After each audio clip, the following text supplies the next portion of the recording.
Chico's gonna give you what? Rev is gonna give you what? Ben is gonna give you what? All three are gonna give you the Big D. Chico's gonna give you what? Rev is gonna give you what? Ben is gonna give you what? All three are gonna give you the Big D. Chico, Rev, and Ben, yep, they're at it again. Breaking down the team, putting stats up in your head. Nothing less than said, they're leaving it all on the field. Just like the favorite team, raising 2 cups and will chill. The knowledge is so real for a trio so true to representing the great red, white, and blue. And you love them too, that you can't deny. So just one time, let me hear Dallas till I die. Chico's gonna give you what? Rev is gonna give you what? Ben is gonna give you what? All three are gonna give you the Big D. Chico's gonna give you what? Rev is gonna give you what? Ben is gonna give you what? All three are gonna give you the Big D. Soccer? Podcast? Huh.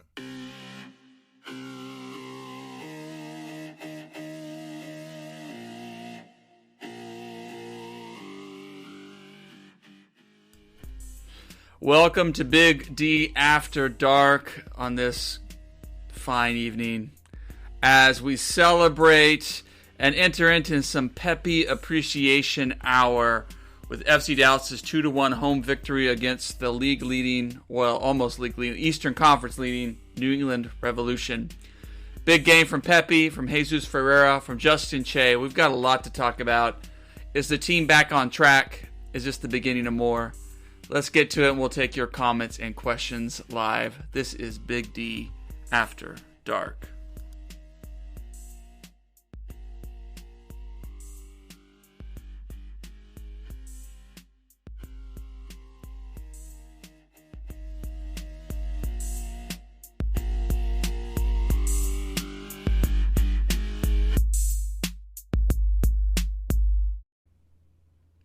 There we are. Welcome to Big D After Dark. All of a sudden, Jose has disappeared. Oh, there he is. All right, good. All right, great. Got to get his scarf on. Welcome, everyone. Welcome to the show. We got 7 viewers so far. This is an interactive show, so please send in your comments, your reactions about FC Dallas's home win against New England Revolution. Let's talk Major League Soccer. Let's talk North Texas. Let's have a good time together. My name is Nathan Hill. You can follow me at Nathan J. Hill.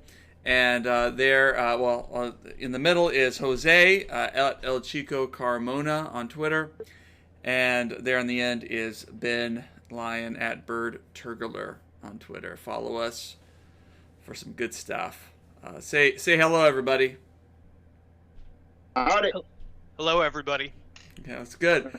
Hey, we're in good spirits. Last week we did the show, and we had a lot of wistful sighs. We had a lot of just depleted, just lamentations because the team has looked awful. They have just struggled, and we weren't feeling great after the LAFC loss this past week. But then FC Dallas got some of that home cooking. And especially behind the great work of Ricardo Pepi and Jesus Ferreira getting the starts and generating what FC Dallas needed. And the defense did enough, despite dealing with some setbacks of their own. So a lot for us to think about here. And we've got some clips, some post-game reaction clips from Coach Lucci, from Pepi, from Jesus that we'll get to in a little bit. But let's just start with your reactions, Jose and Ben, from this match. Jose, we'll start with you. Well, my reaction is that you finally get the sense that the team's maybe headed pointed in the right direction. For me, I was excited to see, of course, Jesus and Pepi looking good together. But for me, the things that I like to see a little continuity, a little building up from the few good things we saw in the LAFC match, and seeing them take that and expand on that. And that was, Tafari playing in the back line and looking really good. I mean, he was rock solid in this game, in the win, and he wasn't really that bad against LAFC. You know, he looked solid against LAFC, and he looked improved in this match, and that's honestly what you want to see. Same thing with Justin Shea. He looked solid against LAFC, and he looked much better in this match. And that same thing goes for Facundo, who looked okay against LAFC. He was okay, but he was rock solid in this match, and that's what you want to see. You want to see the new guys that got inserted into that, basically showing improvement. Same thing for Jesus, same thing for Pepi. Maybe that's home cooking, but it's something the team can build up, and that's just something that gives us a little hope going forward. And Tafari, I think it was cool to see him bring some personality to his position with some style and hair and some it's good to see the kid kind of grow into this kind of situation he's in and step up to the plate. Can I just add on that? Tafari, actually, his play should excite us because he's looked solid. And let's face it, one of the weaknesses for the back line, and this has been a weakness for several years now, is the lack of speed. You know, that in the back line, in the starting CBs, and to have a guy like Tafari who's really fast, looking solid, looking like a veteran out there. That's good news going forward. I mean, that if they can count on him to be, you know, a third option when one of the or secondary option when the injuries hit us like we are right now, it's exciting to have a center back there that can actually play with some of the speedier opponents we're going to face. And I think he has an eye for some line breaking passes too. I think he has some confidence around him. So yeah, it's going to be interesting to see how he continues to grow. And we don't know what this situation is going to be like injury-wise. So, but let's move to Ben. Ben, give us your reactions from this big home win. Yeah. Bump on Nkosi Tafari. Dude is jacked. I don't remember if you saw his pictures from preseason, but you know, he's working with like, you know, a 12-pack. He's just a phenom of fitness and athleticism. Stuff like that doesn't translate to the field. So LAFC, that was his first game, and the difference in confidence between that and the New England game, which New England has the best record in the Eastern Conference. I mean, hats off to him. Let's see more of that. Let's see more Shea on the right side. I mean, like, he's 17 years old. It was his second game too. Not too shabby. And let's see more Pepi. I mean, like 90 minutes a game for the rest of the season at a bare minimum. You know, no more Franco Jara on the field. Don't let him back on the field. Get as fit as Tafari. That way Jara does not come back on the field. Please. To the point. Yeah, you know, the $3 million a year designated player striker from Argentine is the Argentinian, has 1 goal and 1 assist. Meanwhile, our homegrown 18-year-old striker has 4 goals to his name, and he's and his goals are fun. They're joyful. They're spectacular. They make you get up out of your seat and shout. And then meanwhile we speak about Jesus Ferreira getting fit again. We knew he'd be important. It's just a setback. It happens sometimes. Players get a knock in training. He had something with the shoulder. He couldn't do contact. And we thought, I don't know, is it going to take a while? But that first assist, my first thought was like he mishit the ball. But the dude knew exactly what he was doing. And it was a perfect ball for Pepi. I mean, just incredible stuff from Jesus. So, really exciting to see Justin Che again. Play the kid's mantra is something we say. And you know, and of course you got to put him in the right spots. But to see Justin Che come in from his training stint with his loan with Bayern Munich too, the kid's ready. The kid has some poise and some confidence and some speed.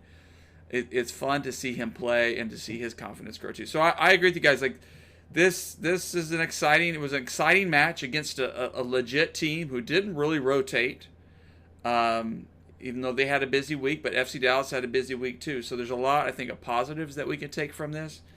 And you're right, Jose. Quinon had a really solid game too, and I thought Acosta seemed to do better with working space. Quinon, I think, in this game, not still happy with his corner kicks or free kicks, but yeah, it seemed like they had a better partnership. Would you agree with me, Jose?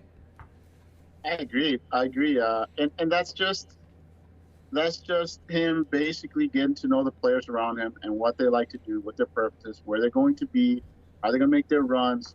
That's something where, I mean, he had his pass percentage was like 97% at one point or something like that. I mean, that's honestly what you want from the guy in the middle. You know, you want him to control. You want him to control the center and dictate, you know, the center of the field. And he did that. And I think it's the first time we got a glimpse of why they brought him here. You know, the first two matches, you're like, well, I don't know about this guy, you know, but in this match against, you know, I keep wanting to say Minnesota United, by the way, you know, for some reason that's stuck in my head. But in this match against New England, you really got to see some of those qualities of why he was brought here. And hopefully we see more of that consistently, because we don't know if he's a streaky player or a consistent player. But all hope is that we'll see more of what we saw in New England and less of what we saw against LAFC and Minnesota. So yeah, very excited about that. I also want to say one thing about, sure. I was telling Ben about this earlier, but you know, I'm on Twitter, social media and stuff, and all I see is FCD fans and U.S. fans complaining that Justin Che is a center back and why they're playing him at right back. And in all honesty, in 2 games, yes, it's a short sample, but in 2 games he's played better than Ryan or Eddie have played at any point this season in that spot. And let's face it, if you can't tell me that those guys have played better than in the 2 matches that we've seen Justin Che, then you need to just shut the hell up, because you need to play whoever the best guy is playing right now at that position, regardless, even if he's out of position. Because let's face it, you know, Ryan Hogshead is better at left back. You know, who else are you going to try there? You're going to try Tuamasi. He's a converted right winger. You know, anyone else that you play there other than Eddie Mundoma is you're going to be moving from another spot, which is all you're doing with Che. And if he's the best option, who cares how young he is? Who cares if he's maybe going to be sold at the end of the year? You know, or they're just doing it, you know, it's a stunt. Who cares? If he's the best person playing at that spot, then he needs to play up ahead of everybody else. And I like what I see from him. He looks fearless on defense. He looks fearless going forward. And the other options we have look good doing one or the other, but not both. And he's the first person that we played there that you don't go, oh no, they're attacking him, or oh no, you know, he's going forward. You generally look at him and see the confidence, and it shows. And it shows around his teammates too. That's my rant. Ben, is Justin Che long for this for FC Dallas? You think he's gone by the summer? I don't have any particular insight there. You know, you can speculate from here to the hills, and you could say, well, FCD is definitely keeping him around because, you know, they need an answer at that position, and he provides that. They're keeping him around to jack up the price because, you know, Bayern got the sweetheart deal with Chris Richards, and they're trying to come in with, you know, some caviar on a sardine budget, as a friend of mine would say. So, I mean, you know, like there's any number of motivations why FC Dallas would keep them around. There's also the pandemic, so transfer budgets are maybe a little bit slimmer than they used to be. So, I for one hope he sticks around through the season, because he looks like he can be that answer right back, which that hadn't been answered up until this point in the season. And in all honesty, if we're talking money, if you let him go now, you're looking at getting Chris Richards money, maybe Reggie Cannon money at best, or you start him the whole season. He falls out, plugs that weakness that we have, gives Eddie another year to get solid there, and then goes for Reynolds money. I think that's a win-win for everybody. Yeah. Such a wide range of outcomes for such a young player, but yes, the sky's the limit for this kid. And honestly, I think if the longer he stays in Dallas, the better it is for the team. Well, yeah, because we want the team to win instead of lose, which is what they did a lot of lately.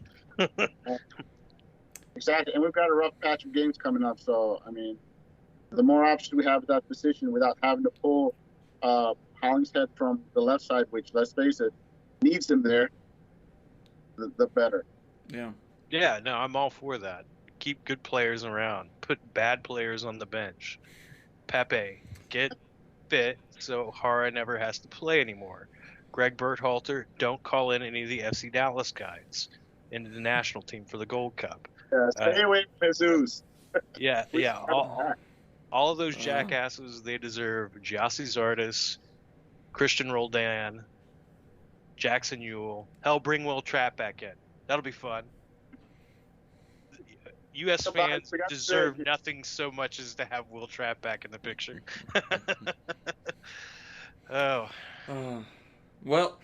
let's talk about the negatives from the game. I mean, I already mentioned Hara coming in, and of course Pepi had a knock, and it's probably wise to manage his minutes some, and he did his job. But Hara came in, and just the drop off was just so noticeable.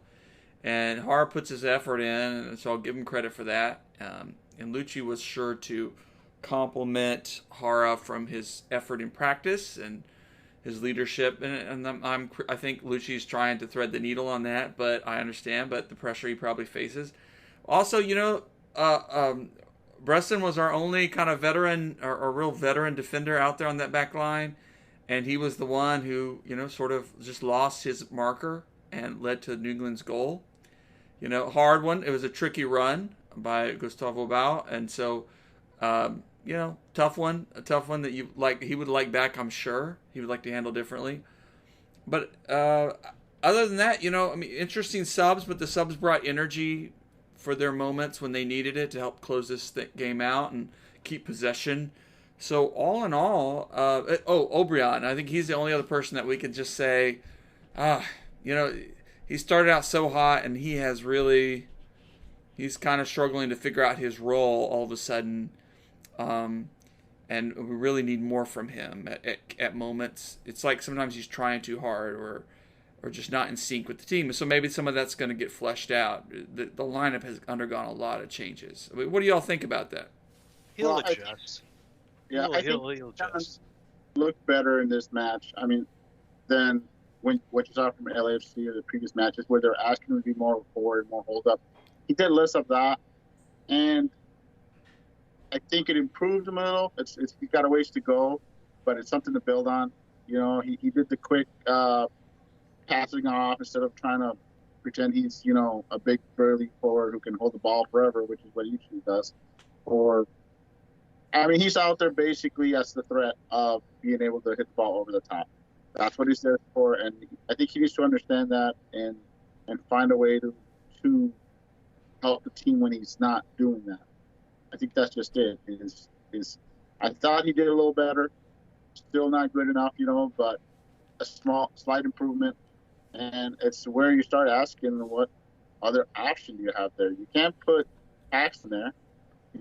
Who are you going to put there? That's going to play better than him. And let's face it, all the other options will have as many question marks as Obrian has.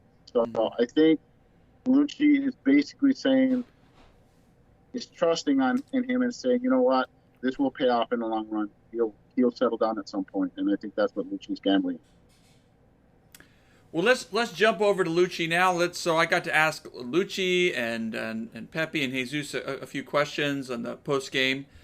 I'm always nervous about jumping on this post game, especially after a good match like that, where I was enjoying life and enjoying some libations. I'm like, am I sound like an idiot? But anyway, it was good. Lucci was in a good mood, you could tell, but he was focused on the next match and the work the team still needs to do. So I asked him about Pepi. I just asked him, like, tell us about this kid. You've known him for a long time, and what you see in him. And so let's listen to Lucci gushing about Ricardo Pepi. It's funny, Pepi, the first time I ever saw him, he was 12 years old in El Paso in a middle school field. And I was out there with Francisco Molina. I don't know if Chris Hayden was with me or not, but just saw a kid naturally positioned and with instincts around the goal. And at that really young age, him and his family made the decision to join the residency. Was living with a family. He's too young. He was too young to be in Casa Club. So, he always had this instinct and talent, and it was about kind of supporting his pathway and giving him ingredients to reach his potential. And he's nowhere near his potential. You still see a lot of things in his game that could be much better, but he certainly has a great mentality, and he has the talent, and he has a great family and a great support system, and it's a pleasure to work with him, because whether he starts or not, or scores or not, he's always ready, wanting to learn, and that to me shows he's got a high ceiling. So I'm really happy for him, and I know he's going to continue to be hungry and want more. We'll leave it there for now. You could just tell. That's why I like Lucci. He's doing his job. He's being professional here, but that bits of his personality and his just passion for these players that he's known for a long time, that he sees their potential. It just shines through, and it's got to be great. I mean, it's got to be great to be a player, to know a guy like Lucci who's in your corner and supporting you and there to journey with you. So yeah, the sky's the limit. We've not even seen anywhere close to Pepi's ceiling, and that's really exciting if you're an FC Dallas fan. It is, and we saw this in North Texas. If he gets on a roll, the goals just start coming, and that's hopefully what we hope will happen here. We need to happen. Let's face it. Mm-hmm. Well, then I remember a couple of summers back watching Pepi clean up at the tournament, the Sub Quinceañero for Liga MX and MLS. I don't think they had it last year, but back in 2018, he won the Golden Boot in that tournament. Like, he was just like the best player in the entire tournament. Even though FC Dallas didn't end up winning, I think they ended up losing to like Pachuca or maybe Club America's academy team. But he had like 10 goals in 8 games, or 10 goals in 7 games, or 11 goals. He was just ridiculously prolific. And the thing about him is, not only was he able to score like your classic bully center forward goals, but he was adept with both feet. The team had him take free kicks. Hold that thought. And he'd score off free kicks. We've seen him do that with North Texas. He could do that for FC Dallas. I mean, I've seen Jara and Acosta below those left and right. Hell, line up Pepi and let him take those, because he's really good at taking those free kicks. That's the other thing that we just still, Acosta, maybe his corner kicks weren't the worst in the world, but we still need more. We need more, and I think the team's got to figure somebody else out. But let's keep it on the topic of Pepi appreciation. I asked Jesus Ferreira, congratulated him on his great game, and asked him to talk about his partnership with Ricardo. Here's what he said. Well, thank you, first of all. With him, he's a young guy. We have a partnership in the locker room and outside the locker room, outside of soccer in general. I think it's a special bond just because both of us are young. We're looking at the same objectives. It's to score goals, assists, and I think that, showing what we can do together, it's something special. And, when we work together and the team works together, we can do great things. To the point, Pepi and Jesus were just short answers, but that's good. They're young. But I love the sense that we know about that Pepi and Jesus have a great relationship, not just on the field but off the field, which I think has a lot of the glue that makes it possible why they had such a successful game together. And so you got to think about keeping them on the field together, I think, going forward, right? So now before we talk about this, let's get to, or I asked Pepi about what Jesus brings to the partnership. Let's listen to Ricardo Pepi. Jesus, he plays well in between lines. He has that vision of a midfielder. He can play a ball in behind, he can play a ball in between lines.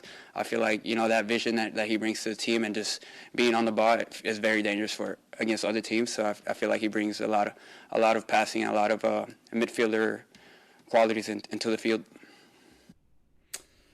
Short and sweet, but to the point, but it's right. But Jesus seems to fall into this category. He's a striker. He can play that false nine, but he has this vision of passing and finding space, and that's just a real gift that, of course, makes you think a lot about his dad, and what his dad brought. It's true. And you know what?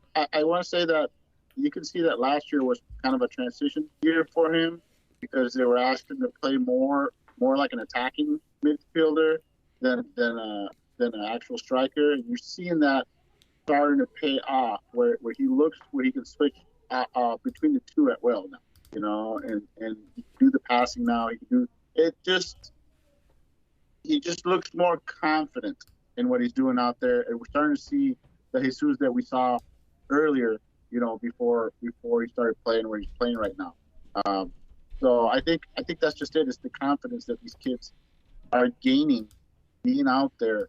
You got to take your rough starts, your rough matches with these young players because it takes time for them to gain that confidence, to build that momentum. You see it now with Pepi, you see it with Jesus, and yeah, man, I'm very excited. I think this team is starting to find answers for questions that are out there. Who's your starting 10? Who's your starting 9? Who's your starting right back? Who do you start?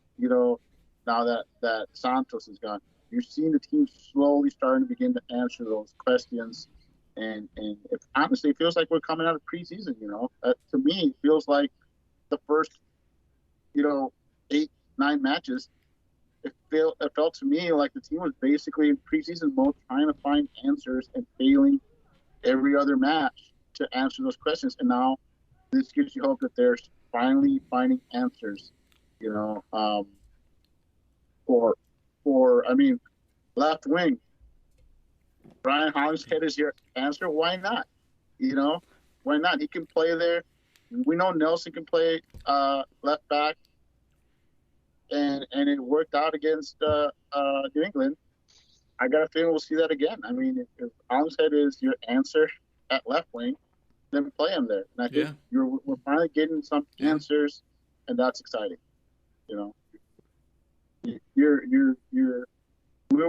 I know I was worried about center back depth and seeing Tafari out there balling out. Once Hedges and Martinez come back, my concerns over depth at that spot will be completely gone. Like I said, answers are coming. Surreal looked good in 15 minutes. That's good. You want that. You want him to gain confidence also. Back to when the first season he started. And like I said, find those answers. I think Lucci's finally starting to get a feel of where to play people, and hopefully we won't see any of the stuff we saw like against LAFC, where 3-5-2 playing people in spots where they're doomed to fail. Let's see less of that. Mm-hmm. Well, you got to remember that LAFC game. That's Tafari's debut. That's Shea's debut. Martinez is out there. I don't know if he's right now. Honestly, I don't know if he's been right for a couple of weeks or maybe even a month now. So for them to come back and bounce back against New England and show out really well, you talk about Cerrillo coming on. They close out the game very assuredly. Like I figured that, once Hara came in the game, it was going to be a white knuckle ride for 30 minutes. And, there were a couple of instances where it was kind of nervy, but for the most part, they handled it really well. And, that's, I think, a testament to the coach and the newer players growing more comfortable with one another and growing more acclimated to the game. So all those are like really great positives to lean into. And then, you really can't say enough about Jesus Ferreira. I mean, that's another thing. I mean, like last night was his third game back after, missing, the beginning of the year, after coming into the, having like a really hot preseason where he destroyed Trinidad and Tobago, scored a goal for the U23 Olympic team, looked good in preseason, and then to have that shoulder injury was just such a buzzkill. Oh my God. But I mean, the thing about Ferreira is he gets asked to do so much, and probably for me, like the most impressive thing about this last game week for him is that he played over 160 minutes, and last year he was never that fit. I mean, he was out before 60 minutes pretty much in every start. So he has gotten fitter, but I also think he has gotten smarter, because one of the things that he's done really well that he doesn't get nearly enough credit for is those defensive actions where you can start the offense in the opponent's half of the field and advance it quick with odd man rushes. And, he's really good at that, getting smarter at it, adding the vision, and then adding not only the fitness, but also not confusing activity with action so he can stay out there longer. I mean, please don't take him to the Gold Cup. Like, get hard to file a one-time switch and take him, Greg Berhalter, please. I was going to say, I'm so glad you brought up Hara, because I know you don't want to hear this, but Hara, I actually thought did really well for what he was asked to do, and that wasn't necessarily to score. It was to basically go out there, help hold possession, help defend, help kill the match, and he did just that. He helped do that. It's not what you want your $3 million DP guy to be doing, but that is something that he excelled at. Now, is he going to be the guy that can come in when we need that emergency goal? Like, you could bring Pepi and he was a danger to score.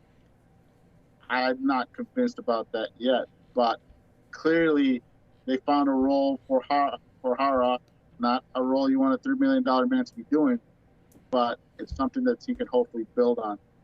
Hey, bring him in, help him kill games, and maybe we get lucky and he gets a goal in here, goes a goal there, and starts building some sort of confidence. I'm gonna have to disagree with you. He didn't kill it off very well, and you said they killed him off pretty well. I said they collectively did. That includes Hara and Cerrillo and Tuamasi. I'm sorry. I know I'm twisting your words a little because I want to throw it out there for you, but I'm just saying I thought he did I would good. be happy to get more granular and point out how he did not. It's not something you want a $3 million man to be doing. He shouldn't be the guy you bring in to kill your game. That's all I'm saying is I'm complimenting him, but not really complimenting him because, okay, good, you did that well, but that's not what you're getting paid $3 million to do. You're being nice. I'm being realistic. He did not do that well. He came in, he provided some energy, but I don't know that his hold-up play was that much better than what Pepe was given before, and Jesus, So yeah, like if that's, but no, I get your point though, Jose. I do get your point that he's got to find his role. The periphery My of a point is- black hole, my point is- time advances at a dilated state. And My so point is, Pepe people was- age slower as you get closer to the black hole. My point was that Pepe was out there to score goals and be dangerous and do hold-up play. That's not what Howard was brought out there. He wasn't brought out there to score goals. He was brought out there to basically help kill the game. And he helped with that. Okay, I'm just saying he did well. He did good. But I'm saying at the same time that that's not what I want from the guy. So I'm giving a compliment, but it's not like I hear you. You're mensch, Tony. I hear you. I mean, we're all waiting to see what, and we know this team that he's going to start again at some point in this season. That Hara is going to have some role, and he's going to have to do something positive for this team beyond just 1 goal and 1 assist. He's a quality guy. He's a track record. I say that I've been so patient with him, and my patience has run thin. Now, again, I hope. Yeah, you're right. I'm with you, Jose. I hope he turns it around and backs a few more goals, so it's not a complete waste of an investment. But when you go from a $3 million, you have your $150,000. I don't know how much Pepe makes. $100K striker go off, and you get poor production from your $3 million designated player. It's just not great. It's just not great roster building. But hey, we'll see. Maybe he'll turn it around. There's a lot to come. A lot of work to be. Lemons. Yeah. If life hands you lemons, make lemonade. I'm sorry, but Lucci's making lemonade with Hara. He has to. Yeah, he has to find a role. You gotta find a way to make the guy useful somehow. And I'm sorry that's what it is. I give Coach a great deal of credit and sympathy for having to turn that into lemonade. There was one point where he was they played a ball and on the fast break to him, and he was running against the defender, toward the ball, and it was it's like, man, this ain't working. I just had a crazy idea. I figured out what would aggravate Ben way more than Acosta taking corners. Hara taking corners. I mean, like, actually, if they're both on the field, I say give Hara a try at it. It can't be any worse. It literally cannot be any worse. He's no good in the box. I mean, like, if he gets on a ball, he's going to miss the goal. You say that now, but if he was back and doing corners, you'd not be happy at all.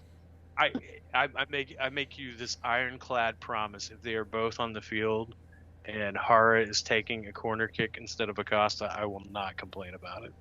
All right. I'll hold you to that. That's great. By the way, Ricardo Pepi's guaranteed compensation for this year, $108,000.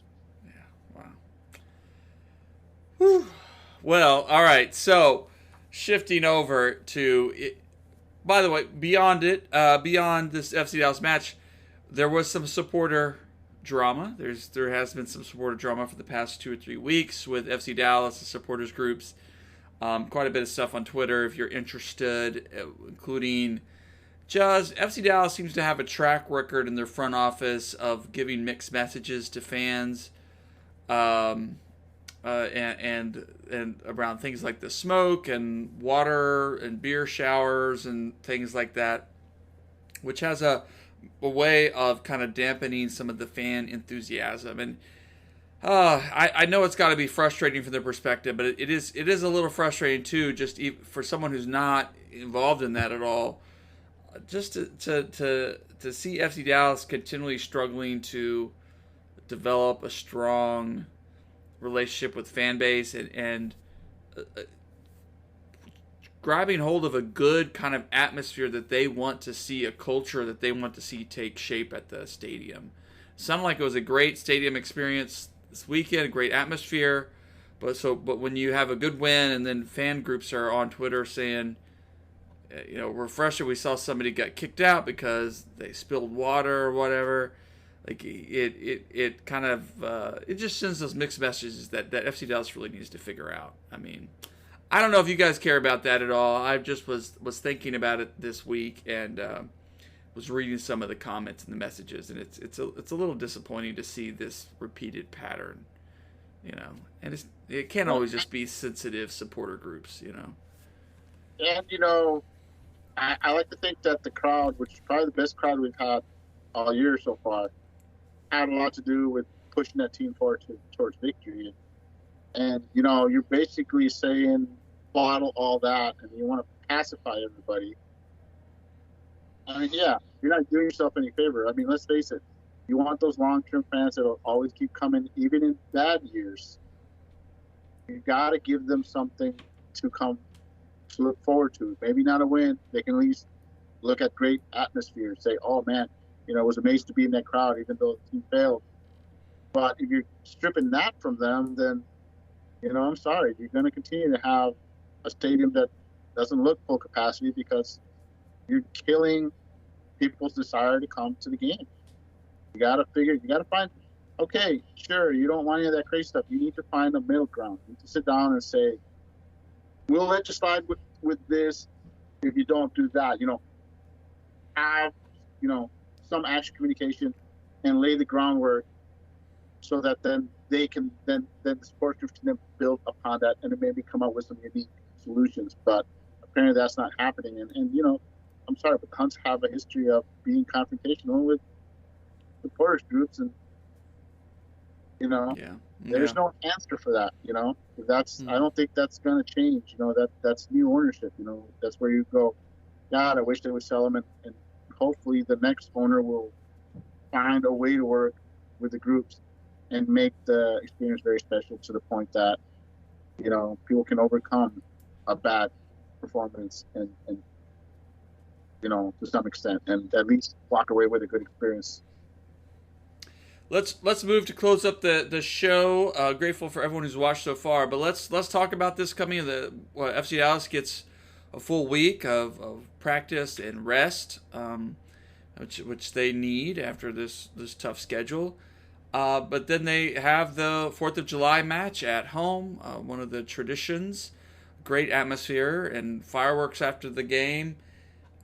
Should be a fun one. Should be a lot of fun. Vancouver comes to town. Vancouver, of course, is struggling, although they just tied Seattle at Seattle, which was a good result for them. A good hard-fought match. So they're not going to be a pushover. What's our predictions? What do we think out of this game? I mean, obviously, it's a must-win at this point. Earlier in the week, by the way, Johnny Nelson in his media availability, he mentioned, when I asked him about the season, he felt like, hey, get 2 wins out of these next 2 matches, and we're back in the playoff hunt. Which doesn't mean it's going to be easy. There's still a tough schedule ahead, but he's right. There's a lot of congestion. There's going to be a lot of teams dropping points. So you get a couple of wins, and you're back in the mix of things if you're FC Dallas. So I feel like this Sunday has to be another must-win at home against Vancouver, because then you hit a whole slate of away matches, which are going to be just tough. You're just going to have to figure out ways.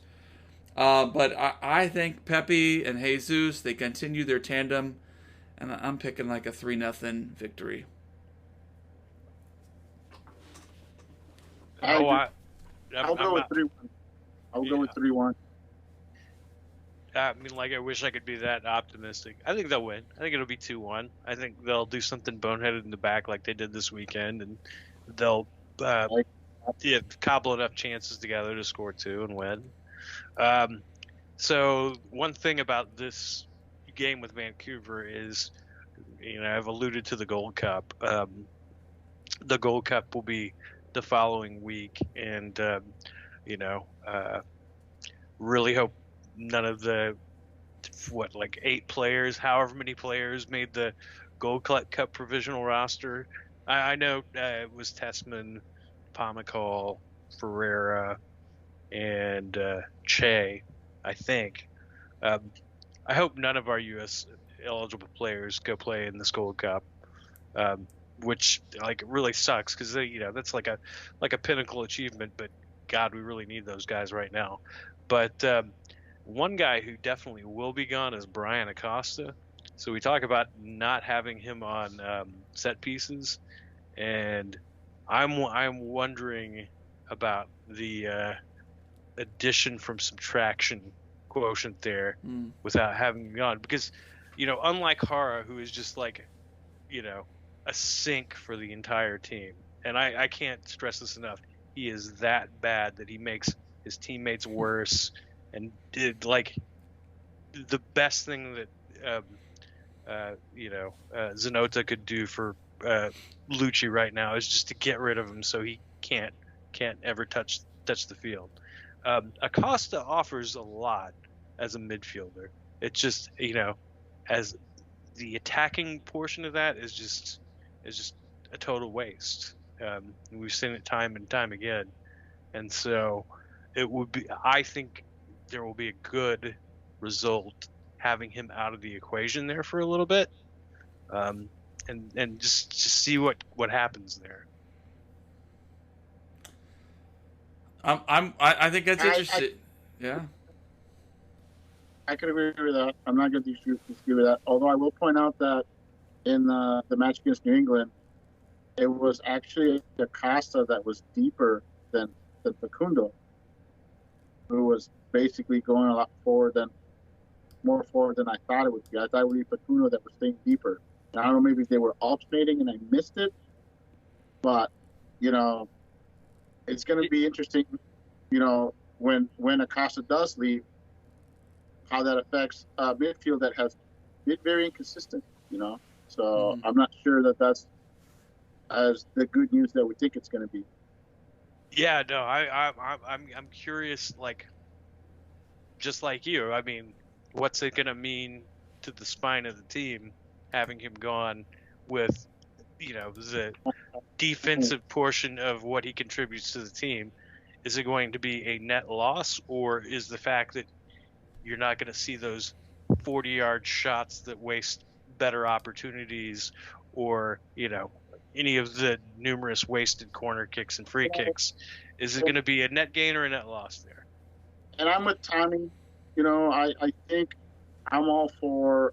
I know it's going to make me sad that it happens to our team, but yeah, I think the players going to the Gold Cup is good for Dallas. As long as they don't suffer any injuries, it's good. It gets Lucci to play some other players and find out what else he has, because I think he's trying to figure out his starting 11, but you got to think that he still hasn't figured out his subs just yet, because this is where not having the U.S. Open Cup really hurts a team like Dallas.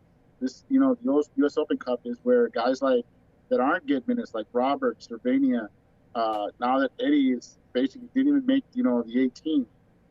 That's where those guys would be basically working off the rust and getting into form and showing Lucci that they deserve more minutes. That's not happening. So, unfortunately, I think going to the Gold Cup is going to be like that, because let's face it, Dallas isn't the only team that's going to lose players, So. Yeah, no, it's a great time for Dallas to get back in the season, because all the other teams are losing players, and they hopefully are not. That's what I'm desperately clinging to. I think Dan Hunt's probably putting stuff in some money in some pockets to make sure that as many young FC Dallas players go to the Gold Cup, so their value goes up and he can make money. Yeah. There you go. There's my tinfoil, prediction on that. Well, Tommy, I agree with you, Tommy. Tommy, thanks for watching. Our good friend. I do think it's an honor. Of all the ones available, it seems like Jesus is the most likely to get called up, I think, because he's just been so good, and I think we're going to lose him. I don't know that Paxton has done enough yet. I think Paxton's still not quite fully fit. And so maybe it's good if Paxton stays home. He'll need to start. He'll need to get kind of get his feet under him and things. Otherwise, Justin Che's been great, but maybe he gets called up. But that would seem premature, but I don't know. I don't know. So we'll have to wait and see. And Tanner as well. Tanner hasn't had a lot of minutes, so it'll be interesting to see what role he plays. But yeah, I mean, anytime it's the next man up. Screwed on. Yeah. I like to see some of the kids that aren't getting a lot of minutes with FC Dallas be called up. Paxton, Tanner, those are the guys that are losing minutes right now, and maybe going to the Gold Cup will be good for them. Yeah. Oh yeah, take them for sure. Yeah. Tommy says, bottom line, Dan Hunt, FC Dallas have to do a better job of being ready to play games on day one. What are we now 4 or 5 months of the season, and we're just starting to learn how to play? Quite ridiculous, actually. Exactly, and that's what I was saying. It's felt like a prolonged preseason. Like they basically were doing stuff that they would have done in preseason. And so you got reminder. It started late this year. It did, but it started late for everybody, and other teams have found their answers. And Dallas has simply been the slow kid out the box. They're taking their time, and I don't know if that's by design or what. It just felt like prolonged preseason. It feels like we're just now starting to see the team that we're gonna get going forward. And I know injuries had something to do with that. I mean, let's face it, Jesus wasn't available, so you couldn't just throw him out there. Paxton hasn't been healthy. Now you got Matt Hedges is out, Martinez is out. So I mean, I guess some of it is, to me, is unfair to Lucci. He's got to deal with injuries, and he's got to deal with the owner that sells off his players and brings in players. Well, let's leave it there. We could go on. We could talk about Shun. We could talk about there's a lot of things to continue to think about. But we'll have Shun back next weekend. I know that could be exciting to see if something. I've changed my opinion on why Shun. We were always wondering why Shun was being played when he arrived. Was he being forced? On Lucci. And my opinion on that is that Lucci might have gotten word that Shun was up for being called up to his national team, and they're not going to call up someone who's not getting minutes. So my guess is Lucci basically wanted to show his national team that, hey, he's getting minutes, he's staying in shape, in game shape, call him up. And I have my opinion that that's always been a team that puts the player first. They go out of their way to help players. And my opinion on that is that Lucci did that to make sure that Sean got called up to his national team, as opposed to not playing at all and they forget about it. I think it's just because he's really talented and scores a lot of goals, and that's unlike the designated player striker that we have, who scores literally 0 open play goals this year. Oh, goodness. I'd say I'm trying to be positive here. Yeah. There's no reason to be positive. There's every reason to write Sean. everything off. I agree with the whole Hara being forced, but I think Sean was basically looking out for his player. And I just want to say it's great advertisement for Dallas. The fact that you've got players from mid-level European countries coming here and getting their first national call-ups while playing for Dallas. You had Cobra get his first national call-up at a very, advanced age of 30. And now Sean's making his first national team call-up after joining Dallas. That's great advertisement when you're trying to convince somebody from, Romania, Hungary, Turkey, wherever, to come play for Dallas. It's not going to hurt your national team chances. All right, well, let's leave it there. Ben, Jose, great as usual to chat about FC Dallas. Thanks for everyone for watching. Thanks, Tommy, for your great comments and questions. Remember, you can subscribe to our podcast wherever you get podcasts. Actually, I forgot to upload last week, so maybe I'll do that tonight. And then we'll be back next Monday in some form or another to break down the 4th of July match and have some fun together. So much better chatting about FC Dallas this week. Yeah. So, boy, last episode was pretty brutal. And I have that week off, so maybe I'll have Alyssa not call me and be a little more chatty. Okay. All right. Well, enjoy, everyone. Have a great holiday weekend coming up, and let's go FC Dallas. All right. Remember, don't forget to get your fix at bigdsoccer.com. All right. Peace out, everyone. Ciao. Good night.